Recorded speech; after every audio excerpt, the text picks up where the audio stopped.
सभी हरियाणा प्रदेश वासियों को नमस्कार।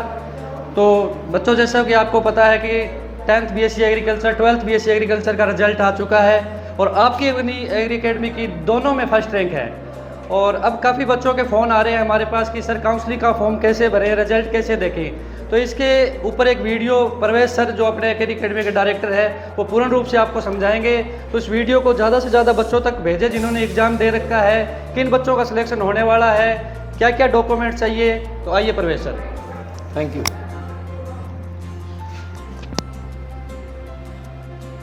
तो प्यारे बच्चों, ध्यान से समझना एक एक बात को। काउंसलिंग कैसे करें, आपके मन का क्वेश्चन था, आप बार बार कमेंट कर रहे थे कि काउंसलिंग कैसे करें सर, क्या अपलोड करें। ठीक है, तो अब ध्यान से एक एक क्वेश्चन आपका क्लियर होएगा। सबसे पहले देखो छोटे बच्चे हो, आप फोन से भी कर सकते हो, लैपटॉप से भी, या किसी CSC सेंटर पे जाके भी कर सकते हो। गूगल पे गए, गूगल पे हमने CCSHU पोर्टल सर्च किया, पोर्टल सर्च करते ही ऑनलाइन प्री एडमिशन, इस पे क्लिक करा।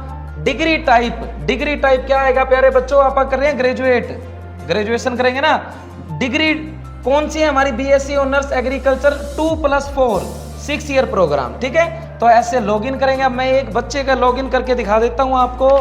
भाई आपकी यूजर ID पासवर्ड आपने अपना भरना है। ठीक है, आपने अपना भरना। मैं एक बच्चे के भर के दिखा रहा हूं आपको। 578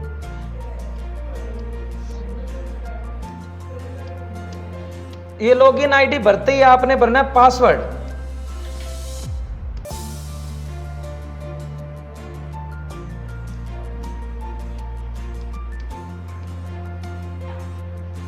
पासवर्ड भरते ही जैसे दिख रहा आपको, देखो मैं बार बार कह रहा हूं, एग्री अकेडमी सच्चाई के साथ।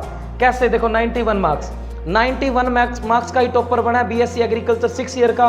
और एग्री अकेडमी ने इतिहास रचा, 3 टॉपर दिए इस साल, मतलब 2024 में 3 टॉपर एक साथ। कौन कौन, रोहित, यंशु और थर्ड है अपनी सूर्यांशी बेटी ने पहली बार इतिहास रचा। आज तक HU के इतिहास में कभी भी बेटी फर्स्ट रैंक नहीं बनी, लेकिन फर्स्ट टाइम बेटी ने इतिहास रच दिया। सूर्यांशी ने, बावल की बेटी ने इतिहास रच दिया, 91 मार्क्स आउट ऑफ 100।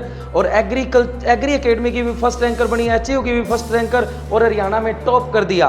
पर एक बात, एक जरूरी सूचना और, 12th बेस एग्रीकल्चर में राहुल जाखड़ 88.5 मार्क्स का टॉपर बना है। प्यारे बच्चों, वो इकलौता टॉपर है, ना तो कोई अकेडमी ना कोई संस्था दूसरी कह ही नहीं सकती वो हमारा फर्स्ट रैंकर है। यदि कोई संस्था कह रही है कि हमारा फर्स्ट रैंकर है 12th में, तो प्यारे बच्चों वो सीधा झूठ बोल रहे हैं, आपके मुंह पे झूठ बोल रहे हैं, आपके सामने झूठ बोल रहे हैं। तो उसको अपना दिखाना कि सर एग्री अकेडमी का टॉपर 88.5 मार्क्स का है और किसी का टॉपर नहीं है इससे ऊपर। ठीक है, तो 12th का टॉपर भी एग्री अकेडमी साथ और 10th का टॉपर, 3 टॉपर एग्री अकेडमी साथ। तो प्यारे बच्चों, वीडियो करते हैं स्टार्ट। ठीक है, काउंसलिंग कैसे करें, देखो पहले है प्रेफरेंस। ये 12th बेस पे प्रेफरेंस देते हैं आप। हाँ भाई, हिसार में एडमिशन लेना, हमने कोल में लेना है या बावल में लेना है, लेकिन 10th वालों के पास ऑप्शन ही एक है, बावल। आपका एडमिशन बावल में होएगा। और जिस बच्चे के मार्क्स 50 से कम है, उनके हमारे पास बार बार मैसेज आ रहे थे कि सर कैसे काउंसलिंग करें। आप काउंसलिंग नहीं करवा सकते। जिस बच्चे के मार्क्स 50 से कम है उसकी काउंसलिंग नहीं होएगी, वो अपने काउंसलिंग में प्रेफरेंस नहीं डाल सकता। ठीक है, तो सबसे पहले एजुकेशन डिटेल में जो आपने फॉर्म में भरा था वही एज इट इज।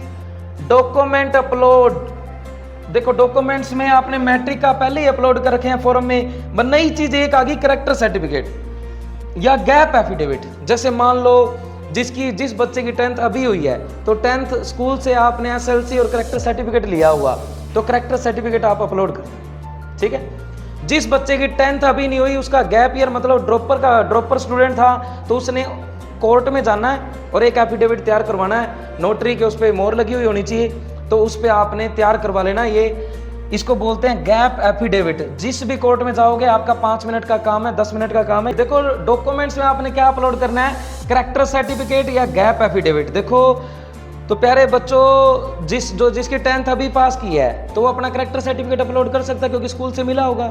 जिसने अभी पास नहीं करी, पिछले साल की थी, तो आप एक एफिडेविट दे दो, गैप का एफिडेविट कोर्ट से बनेगा। यदि आप सिंगल गर्ल चाइल्ड हो, सिंगल गर्ल चाइल्ड का मतलब एक बेटी हो जिसके, या दो बेटियां हो, दो बहनें हो, ठीक है, वो सिंगल गर्ल चाइल्ड में माना जाएगा। जिसकी 4 बेटियां, 5 बेटियां या एक भाई है तो वो सिंगल गर्ल चाइल्ड कैटेगरी में नहीं आएगा। जिसके पास सिंगल गर्ल चाइल्ड का सर्टिफिकेट है वो अपलोड कर सकता है। फिर आ गया proof of employ award. Employ award का मतलब है जिसके पापा या मम्मी गवर्नमेंट जॉब में हो, एचयू में, एचयू में आप उनके मम्मी पापा जॉब करते हैं तो एम्प्लॉय अवार्ड वाला आएगा, ठीक है, उसमें आप अपना सर्टिफिकेट अपलोड कर सकते हो। फिर आ गया डिसेबिलिटी ऑफ सर्टिफिकेट। डिसेबिलिटी का मतलब होता है पीडब्ल्यूडी कैटेगरी, फिजिकली हैंडीकैप्ड। जो बच्चा फिजिकली हैंडीकैप्ड है वो अपना इसमें सर्टिफिकेट अपलोड कर सकता है, ठीक है। ये डॉक्यूमेंट्स आपने सारे अपलोड कर देने हैं। फिर आएगा डिक्लेरेशन एंड पेमेंट।